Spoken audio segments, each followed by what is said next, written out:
تفسیر کبیر میں امام فخر الدین رازی رحمۃ اللہ علیہ لکھتے ہیں کہ امام ابو حنیفہ رحمہ اللہ نے ایک مجوسی کو قرض دیا تھا، تو ایک دن اس قرض کو لینے کے لیے اس مجوسی کے گھر کے پاس گئے تو دیکھا تو امام ابو حنیفہ رحمہ اللہ کے جوتے کے نیچے اتفاقاً نجاست لگی ہوئی تھی۔ تو امام ابو حنیفہ رحمہ اللہ نے اسے صاف کرنے کی کوشش کی تو وہ نجاست وہ مجوسی کا گھر جو ہے اس کے ساتھ لگ گئی۔ اب امام ابو حنیفہ رحمہ اللہ کو پریشانی لاحق ہوئی کہ اگر میں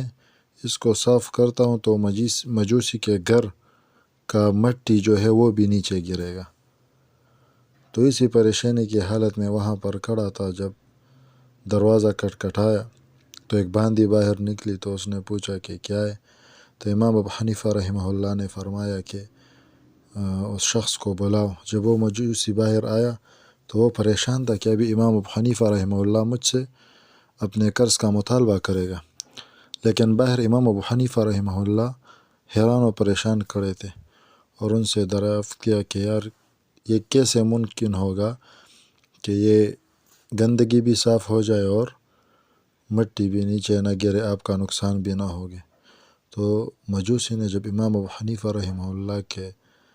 یہ حالات دیکھے، اس کا تقوی دیکھا، تو مجوسی نے اسلام قبول کر لیا۔